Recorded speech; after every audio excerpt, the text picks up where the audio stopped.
show. All right. Welcome to On the Sideline. I'm your host, Jeff Holden. Today, we got Big O. How y'all doing today? You switched it up on us. It's fine. Coach Evan Hearn. And our special guest today, the man of the hour, Coach Tarrington Rivers from Seymour. Yes, sir. Head coach and athletic director, just stepping into the first year, coming from the OC position.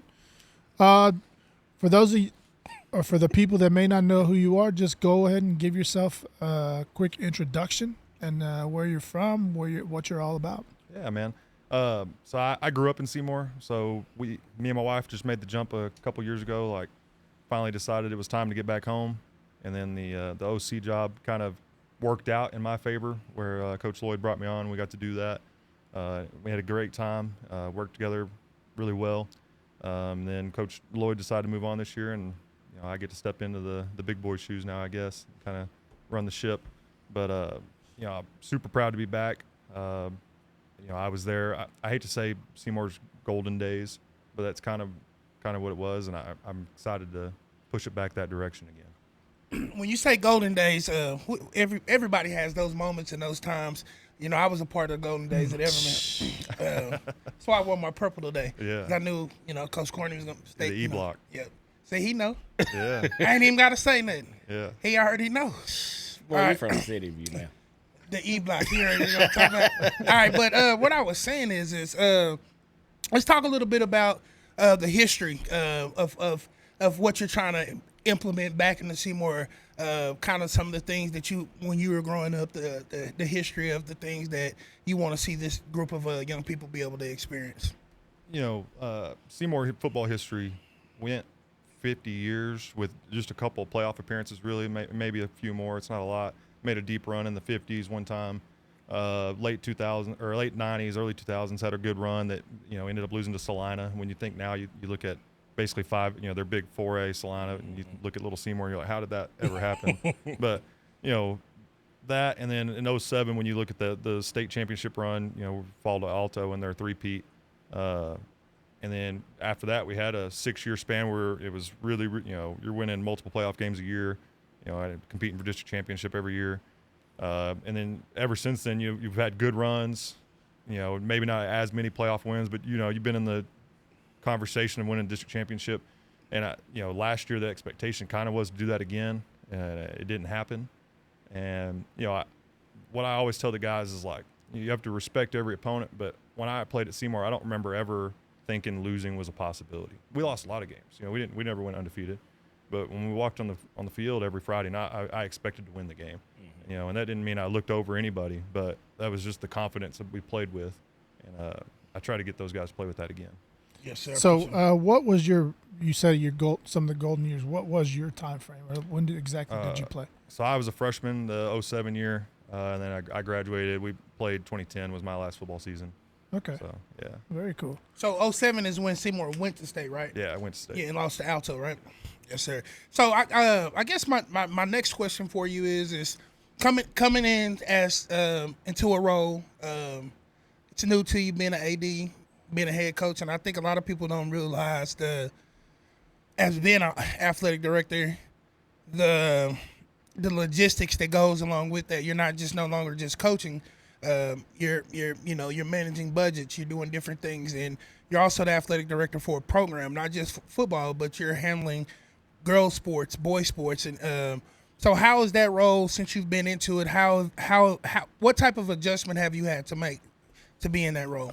So first off, I got to charge my phone more. I went from my phone didn't ring unless I was talking to a couple coaching buddies to the first day my phone died before lunch because it doesn't stop ringing now. It's always something. I've always been a big program guy. Like I was the first assistant basketball last year. Growing up in Seymour, I played everything you have to in Seymour. Mm-hmm. But the attention to detail you have to have now, hiring coaches and paying attention to fitting the whole puzzle piece together is different. Every day it's something new. I'm learning something new every day. I try to be really involved with the girls' side. Our girls about to be really good again at basketball, and that's a big deal. Really good. Volleyball, we're still new at. On the girls' side, we just hired a new volleyball coach, new basketball coach. new softball coach. We refilled the girls' side completely, and so that was something I got to be a part of this spring, first year, and then hired 3 football coaches on top of that. And so it's been different for me, Yeah. So, I mean, you seem like a pretty young guy. I don't know how much coaching experience you have had before that, but like you mentioned, you're thrown into the wolves here with being AD and everything's coming at you all at once. Would you go ahead and just touch on your new football coaching hires and give us some info about each of them? So first off, I hired a guy I worked with at Clyde. This is year 11 for me. So year 2 at Clyde, I worked with a guy named Robert Hinton. He was the O-line coach then. He just graduated from Tarleton. He played O-line at Tarleton. He stayed a couple years at Clyde, and he's been at LD Bell for 7 years now up in the Metroplex. And I'll brag on Seymour School District. It's hard when you look at LD Bell's pay scale and you look at Seymour's pay scale. It's hard to pull a guy out of the Metroplex. It's hard to pull anybody out of the Metroplex when you do that. But it's a big difference. Seymour made a commitment, after last school year especially, but it's been a growing problem where our housing doesn't match our pay anymore because of we have the windmill coming in, the windmill farms, the solar farms. So all those guys are renting all the houses, which is fine, and people are making money, and it's good things for Seymour. But when you look at teacher pay scale, it doesn't match the rent houses anymore. And so Seymour built 5 schoolhouses this last year. And so, and it's a good deal for the teachers. It's what rent was before those windmill farms. And so when I called and said, hey, I've got a spot, do you want it? And we talked salary at first, and he's like, man, I don't know. And then I tell him about the rent houses. He's like, okay, now we got a deal. And so I got a really good coach That's interesting. there.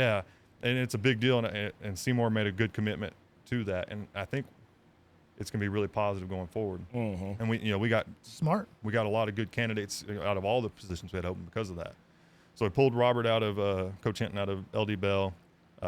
Magnificent hire. It's a great hire for Seymour. And then I hired 2 guys I've coached, and I know I'm not very old, but I worked at Pilot Point for a year. I hired a kid I coached at Pilot Point. He's coming to work with us out here, Jacob Scott. And then I coached at Quanah, and I stole him from Memorial, actually. Coach Danley Duncan. Okay. Yeah. He's gonna come out. He's gonna be our softball coach. And he's gonna coach our linebackers. Okay. Yeah, I know. I got to meet Coach Duncan this past season. So, hometown boy, Seymour. How does it feel to sit in the big chair, the chair that you saw growing up? Your coach come through, and you probably envisioned once you decided you want to be a head coach.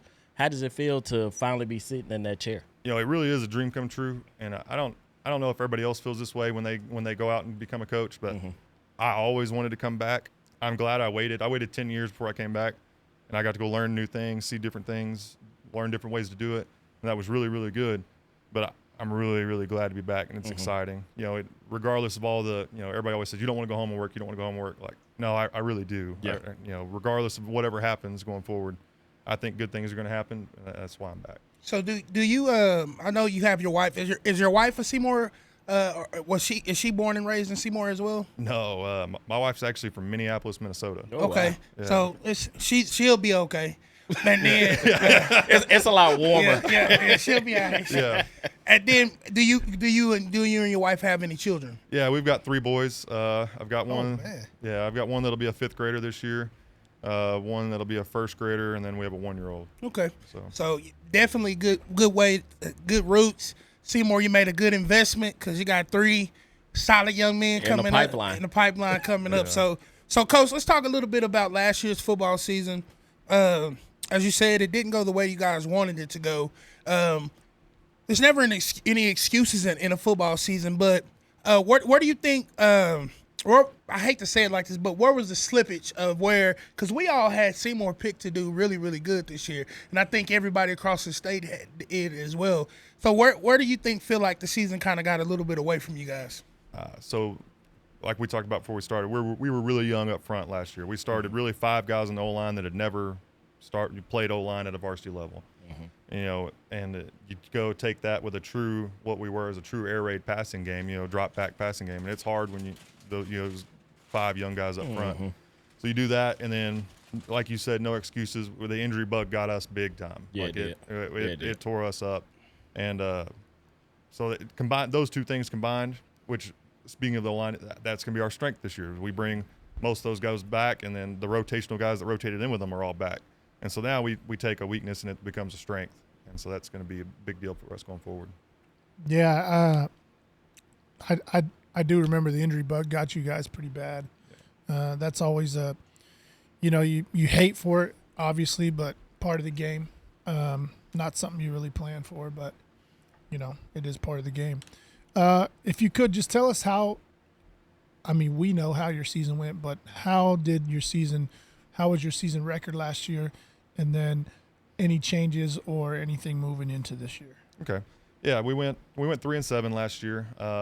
We beat a Colorado City team in a kind of a shootout, really. We lost a close one to Hamlin in a coin toss. Then we get Albany and Windthorst there. Those obviously are super tough games. And we had Henrietta in that mix, which is, that's us going up a full classification. And then district, we lost a close game to Electra, who had a really good year last year. Mm-hmm. And they bring a lot of guys back. That's another tough game. We pulled a win out versus a Haskell team that's going to be super talented. That's a good team in Haskell. That was the glimpse of, like, that's what Seymour can do, and there was glimpses of it all year. Let's see. Then we beat a Monday team that's about to be really good too. Like there's some talent out in Monday. And lost a close one to Archer City in overtime for a playoff spot at the end of the game there, end of the year there. And lost one to Petrolia where we definitely didn't play our best game. They came out and they took it to us. We didn't get it done. Oh yeah, and then so your schedule doesn't change this year, pre-district schedule, or does it? There is a change. We have Tahoka for Henrietta. So I guess go over your pre-district schedule for us. So this year we're going to go out to Colorado City. That's a good trek for us. Then we go to Hamlin, and then we got Albany coming to us, which, like I said, Colorado City is a bigger school. They're a big team. They've got big bodies. That's a good game for us. Hamlin brings back a ton of skill position players off the team last year. That was pretty decent. And then you go Albany. That's always going to be a tough game. And then we go out to Tahoka off a team that won 7 or 8 games last year, I think. And then you should get a bye and then get started with Windthorst. We actually buy. We really late buy. That's another thing that didn't, and it's just luck of the draw. There ain't nothing you can do about it. But Yeah. Our buy was super late. We're at like week 8 buy or week 9 buy. So right after you said Tahoka. Tahoka, You ain't y'all from go the right in the Panhandle. district with Windthorst? Yep, that's right. Okay. Yeah, so that is tough right there. That's a pretty tough non-district. Then you jump right into the heart of district with. Thanks a lot, Coach Lloyd. Yeah, with a Thanks, tough. man. But I think your district, it's just a coin flip. They don't say who plays where. It's just kind of like a it's a drawing draw it system. out of a hat. Yep. Yeah, it's just a number system. So let's talk about. You talked about your your offensive line. Not necessarily, I won't say just young guys. They were young, but they're coming back this year, and going to be a strong piece for you. I'll let you talk about some of those guys, and then let's talk about you having to replace a 3 to 4 year starter at Braden Lloyd at quarterback. Let's just go into that for us. Yeah. So up front, we're going to bring back really a guy that started, I'll say 2.5 years. I don't remember what game they pulled him up to get year before I got there, but he played a little bit that first year. And Jeremiah Fobbs at left tackle.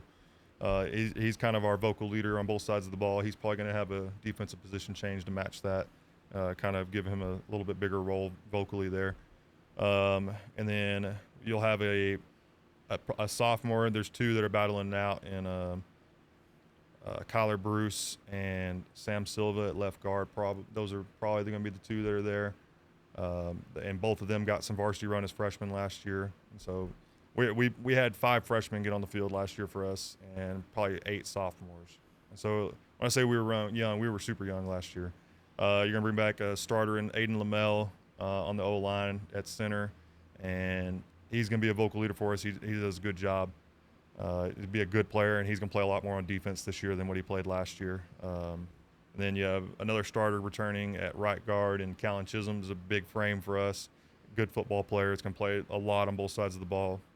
And then you have a guy that got some run at the end of last year at right tackle, and Tanner Moore is be a junior. And so, he's one of our bigger bodies, and he actually took a year off of football before last year, and then came back and worked his way into some good playing time up front last year. So, very good. So, Go ahead. So going into this year, of course, trying to get back to the standards of things. We kind of know what your district schedule is going to look like. Of course, you guys got Windthorst, Haskell, Electra, Petroleum, Mundy, and Archer. Like I said, last year we had you guys picked to be a playoff team.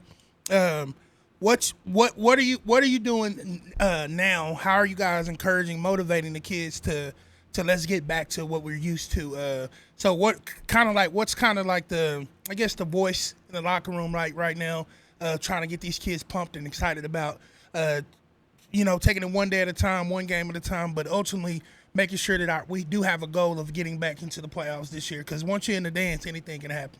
Right. And I think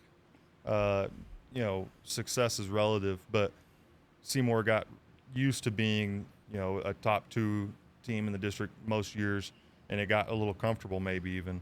And we're trying to remind those guys, when the rankings come out this time, you're not going to be picked to be second in the district this time around. I don't know where everybody's going to have us, but it ain't going to be second this time for sure. And reminding those guys daily, you're going to have to work for it. It ain't, that respect is earned, not given. And I think that's been the motivating factor so far for us, and trying to keep them, put a little chip on their shoulder a little bit, that you're not the favorite right now. You have to go earn that. Okay, and for sure. So, and then last year, did you call it last year, or did Coach Lloyd call it? I called it. Okay, so will you still be in the role of calling it this year? Yeah. Okay, so I know off air we talked a little bit about how, of course, the offense was catered a little bit towards Brandon's skill set, because big frame the type of players you guys had. What's going to be more of you guys' approach this season of how you guys try to cater more towards the kids that you guys have now? For us this year, we'll be a little more run heavy than Seymour's been. I don't remember the exact numbers, but in the last 5 years, it's been like 70-30 pass run, which for a small school is big time pass numbers.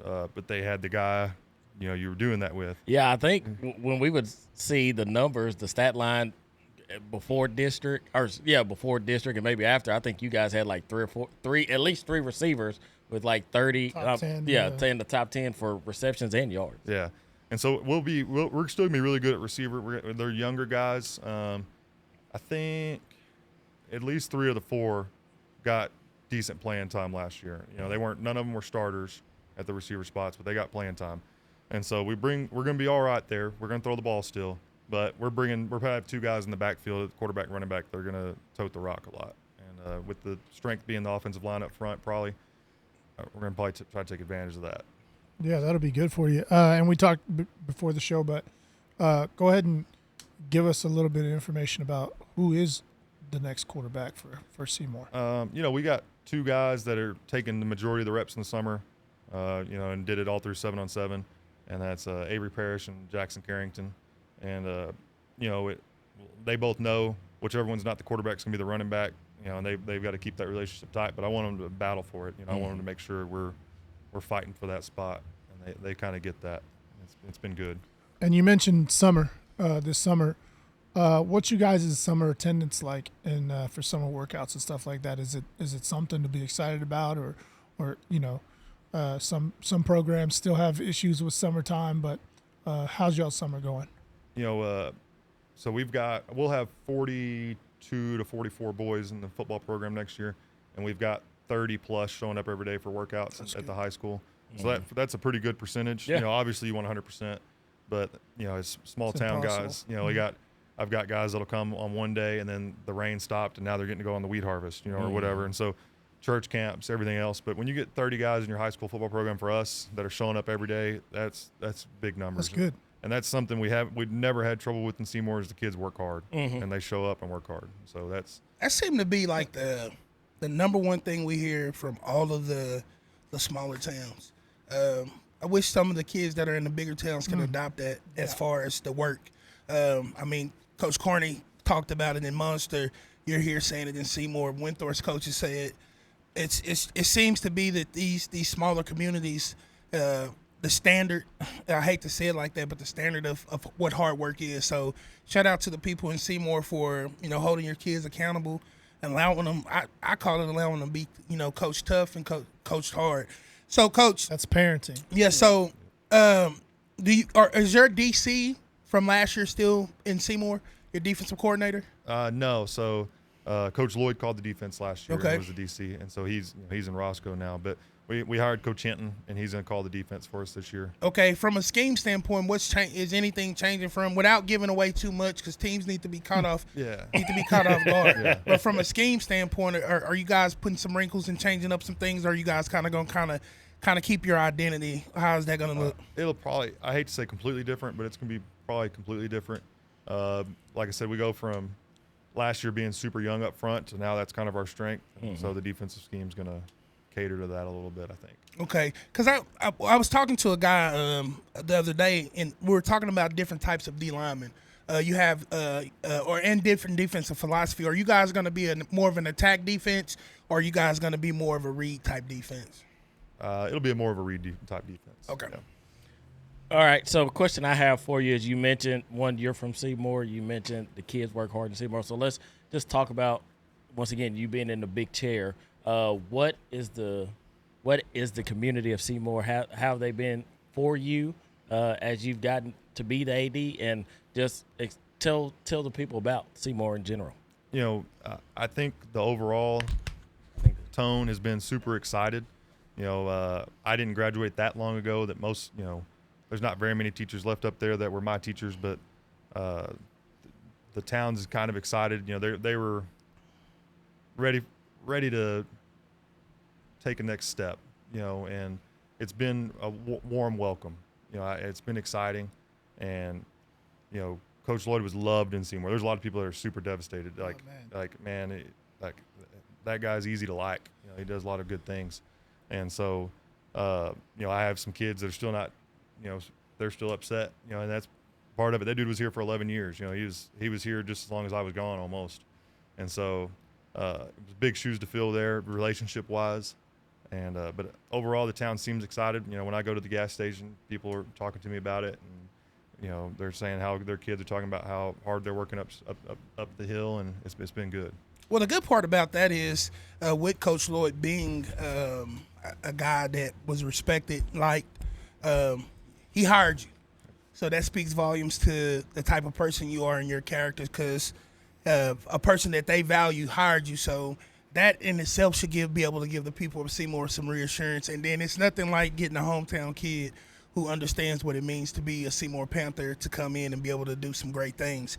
So my next question for you about football. So I love that you're saying that the O-line and the D-line is going to be a strength of the team. How do you get of course, I know you're building around them, but from a skill standpoint, being young, how do you, and I know that you guys are still going to throw it around a little bit, going to run the ball. How do you make adjustments to take away the possibilities of damaging? When I mean damage, like the bad plays, the negative plays, because when you're playing varsity and being young as a skill player, it's hard no matter what. But when you make mistakes, and the mistakes of a skill player is seen a lot, because you drop a ball, that's seen. If you throw an interception, that's seen. If you fumble the ball, that's seen. What do you do as a coach and a staff to try to keep those kids motivated from when they make those early mistakes in the season to kind of not lose them so that they're there for the entire season? Yeah. The big thing is that all those reps they're going to get in practice. We're going to, you take a team that last year on the skill positions was really old, really, and so this year we're super young. We're going to cut the schemes back a lot, so that you're going to run GT or counter 20 times a day now. You're going to run that bubble swing 20 times a day, and give them that confidence that they've done it every day, all day. That one mistake is 1 out of 40 reps. It's okay you can move on from that. We're going to be all right. And so just putting that work in, making sure they're confident in what we're doing, they know what we're doing, so they can play fast, play confident. Yeah, you said GT pull and seal, Coach. Yeah. I had to go through my assignments again. Hey, that's what made me a 2,000-yard rusher. Boy, that was my favorite. I got excited. I heard 45 GT. I said pull and seal. Like, yeah. Oh, my bad. Hey, I'm following you. I'm following you. Yeah. Go kick. Yeah, we finna get money. You hear me? All right, so we'll touch on again, touching on what O just kind of said, like being from Seymour and what Evan mentioned earlier. You dream of being the position. I mean, you dream of being a head coach of your football team. You know, once you get into coaching and stuff like that, it's like one of the biggest, most dreams. And now you're in that position.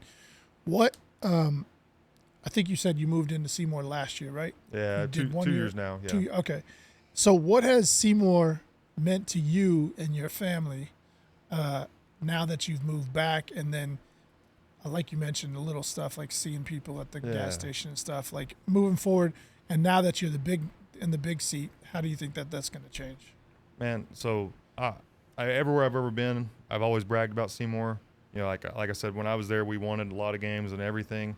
But the academics in Seymour are always super strong. And I know this is a football podcast, but test scores in Region 9, they don't get better than Seymour's. I'll brag on that a little bit, and that hasn't changed in 20 years. Mm-hmm. It's super consistent, and that's one of the reasons my wife, being from Minneapolis, was okay. Like when I said, "Hey, we're going to move back to Seymour," she said, "Let me see what." Did you tell her how hot it was?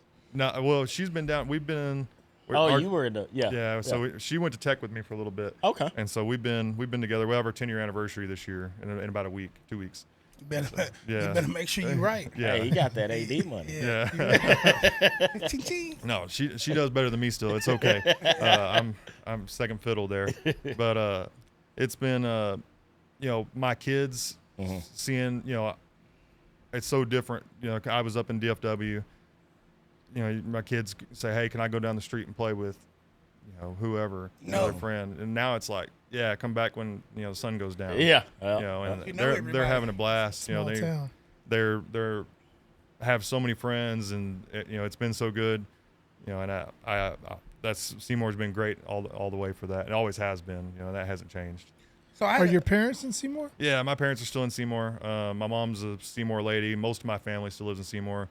And so that's even better. There's benefits and negatives, So it's cool because, hey, Mom, we need to go to Wichita. Here's the kids. But then it's also, hey, we're going out of town. We need you to mow the yard. We need you to do this and do that. And so I get off work and it's go. Still working. There's still hey, things Coach, to do. what'd you say his name was? Hinton, yeah. Yeah, Coach Hinton, what you doing this weekend? Yeah. Need you to mow. So he's babysitting for me right now. So I guess with you being a Seymour person, you're 80, you're moving and doing all these things. And I hadn't really thought to ask any of the other coaches this. And Jeff normally asks this question, what's your reach? How invested are you into like the Top of Texas program in Seymour with the kids that are up and coming, especially with knowing you have a kid that's in 5th grade? So the Top of Texas League in Seymour, for one, has only been back for. Yeah, BJ brought it back. Yeah, BJ brought it back, so it hadn't been back that long, and so. Me and BJ are going to get together and we're going to talk some more about how we're going to work together on some of that. But I'm excited it's back. Seymour's been doing Flag Football League for a long time now. And that's still going. The last 2 years I've coached a flag football team down there with my kid on it. I've coached little dribblers in basketball the whole time I've been there, and done a baseball team every year I've been there. So I don't want to say I know all of them because I don't know all of them, but I know a lot of the kids, boys and girls, kindergarten up. And that's a big deal to me. Like I like going down to PE or going down to the elementary and slapping hands with the kids, getting them excited. I tell people all the time, I grew up in Vernon before I moved to Seymour till about 6th grade. And, when I was little, Vernon they were a powerhouse a little bit. And those coaches would come down from the high school down to the elementary PE, and they'd line us up in the wing tee. And, we'd run buck trap, counter, all the things. And that's what I remember that as a little kid thinking, man, this is freaking cool. Yeah. So of course, I mean, I know you're in town. I'm gonna get into the best part of the show. For the viewers, the best part of the show is always the special, the Big O special that is brought to you by Big O.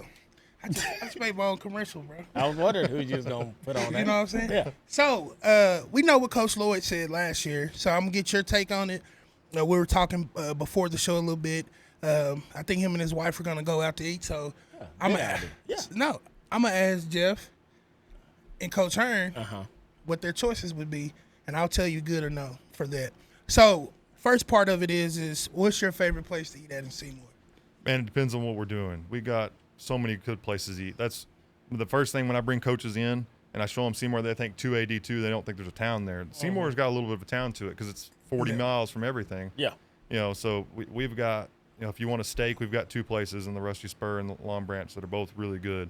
If you want a home cooked Southern meal, we've got Copeland's and we've got the Rock Inn. The Rock Inn's kind of like I went to Tech. You ask people if they know where Seymour is. Oh yeah, that's the Rock Inn. Yeah. And so that's been there forever. We've got a new pizza place called Biggs that, like, it has the best cheesy bread you've ever had. That's a guarantee. Biggs. We're gonna have to go. Yeah, you're gonna have to go to Biggs. Biggs. And so it depends. And I change it up. I try to go to different places, and we don't eat out a ton anymore, but we do try to get around and see everything. Yeah, so I'm going to challenge you. Coach Jay set the bar for all of the coaches. Coach Jay got a burrito named after him. So now at one of these restaurants, you got to go and get something named after you. You got to be, it got to be the Coach River special, because Coach Jay got one. So that's a big deal. He set the bar. So what type of food, we'll talk real quick, what type of food are you and your wife interested in tonight? And then I'm going to ask these guys some questions. Man, we're steak and potato people a lot. Okay. Yeah. So And it's a Wednesday, Yeah. steak and potato. So Coach Hearn, what you got on the menu for him? Oh man, if it's 6:30, so it's still early. I mean, can you put the camera on me? Thank you. Golly, Get out for me. it's still early, but if we going steak, it ain't nothing better than Pelican. that was the wife's choice, by the way. Oh yeah, he trying to have you spend some. He trying to have you spend some money. Good old ribeye, man. Hey, the Cajun mac and cheese. Can you put the camera on me? The Cajun mac and cheese. The what? Say it one more time. Cajun. Evan's out here mac trying to and get a cheese. sponsorship from Pelican or something. Hey, I'm just saying. I'll tell you mine. What you I'll be got? going to Got to think of what time it McBride's. is. Okay, McBride's. which location though? New or old? it'll be the one over here on Scott. The old one. You can't beat it. See, I haven't been to the old one, so I need to try that one. It's been a long time. Yeah. So McBride's. Those are both good places to eat at. McBride's, the Pelicans. Depending on the time, things like that. Of course, we got a Roadhouse here. But if it was me, Where are you going? I'm going to get him a good old Pioneer. Hey, I'm going to go to Pioneer. the Pioneer. and- P3? No, Pioneer. The Oh, restaurant. the Pioneer, right? P2. That's P1. Pioneer. This dude here is Pioneer thinking. 1. You never been to P3? Or P2? Viewers, I think Jeff has failed today. Anyway. Been bumped his head. Keep going. Pioneer. There's one over there off of Maplewood. Yeah. There's one right there next to QT. Yeah. You're thinking of the Yeah. bar. We're not talking about the bar. No. You're the wrong. one by QT It's called, is That's called P3. Pioneer 3. but it's still Pioneer, bro. Okay, yeah, but it's called P3. Who's the food connoisseur on this show? All I know is the enchiladas at Pioneer. That's what I One. was going to Hey, say. If you go to Pioneer, some- you get I little got put on options. Those are probably the best enchiladas. Yeah, you have options there. They're good at Pioneer 3 too. That's the- I've never been there. But if y'all for sure want steak and potato, out of the two places that he said, I would go to with Evan. Yeah. I definitely would. McBride's. McBride's is good. I good could get dessert. down with a sirloin from Texas Roadhouse. bro. Yeah, I mean, I do depends that on a what. lot. Yeah, And you can pick your steak. they got good steak. I mean, they got good steaks there. And if Sirloins you wanna, too. if you want to be a little cheaper and cost efficient, Yeah. go to Roadhouse. It's always busy. That's the thing. I don't like roadhouses. Every time you drive by it, it's just parking lots full of people. When we drive in, we eat at Roadhouse a lot. We get on the list before we get to Holiday. And then pull in. Oh, now we're ready. Yeah. So my last question for me, enjoyed you on the show today, Coach. Looking forward to what you guys are going to do to rebuilding and getting things going. I hate to say turning around because I think Coach Lloyd did a great job good job. at Seymour. Had a bad season last year. I hate that that's how it had to end for him. But I'm looking forward to what you have going, what you guys are going to do with your coaching staff. But the last thing I had for me to close out the Big O special, your wife being from Minneapolis, what's something that you guys, how does she view seafood here compared to where she's from? she's super skeptical a lot, you know, and that's her thing. She loves seafood. Like when I say steak and potatoes, I'm gonna go have steak. She's gonna have scallops or lobster or something, Yeah. you know, like. Yeah. But you know, she's always skeptical. You know, she's like, I don't know about the fish. We're a long way from the ocean. Well, it's gonna be okay. You got to I get promise. regular fish though. You got to get catfish. Yeah. That's where you don't go get mahi or something at that. You know That's what I'm what I try saying? to Like tell her. you got to get some catfish or get some. I mean, a home, man's last some name is homemade- Rivers. He know. Yeah. Well, That's true. so I grew up. We used to eat at the at Long John Silver's all the time growing up, and the new location got me really excited. I'm one of the secret society people that keeps that place open, and my wife's can't always be been doing super. no Long He said the I secret love society. Long John. I was mad that they got waffle fries now. They missed I can't Yeah, do. they did I mess can't up do that. Long Johns or the Red Lobster. It's bro. the I most can't do slept it. on fast food chicken strip. Chicken. Oh yeah, it's go hard. Oh, chicken. Okay, Yeah, I get might the could chicken do at They some- Long got- John. and I got to get the crunchies. Hey, The Plainview had a crunchies. Long Johns. I did like that A&W root beer though. Yeah. Yeah, that's pretty. The A&W. All right, so I'll jump back for my last question. Real quick, football related, actually, surprising. But do you have a game on this year's schedule that's circled? And we had two last year in district that ended up, you know, we lost one in overtime, and the other one against the lecture, we were on the 2-yard line to win it, and we didn't get it done. And Coach Rivers takes some blame on that one. I think I made a bad play call in the last play of the game. But you know, probably both of those games, you know, because they were so close last year and cost us a playoff spot when it felt like we could have got it done.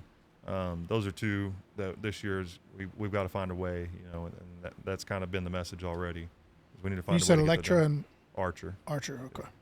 All right. Well, we appreciate you making the drive out. We know Seymour's about an hour away, so we always like to, you know, say thank you for so that we can't, you know, we don't want to get all the way out there. Well, But you got anything else for us? yeah, man, I was in a meeting with the soup today, and you know, it's Anderson, his boys play basketball still. Yeah. And he wanted me to remind you guys how much he appreciates you guys and like how good he thinks you guys are for the Wichita Falls Metro or the 940.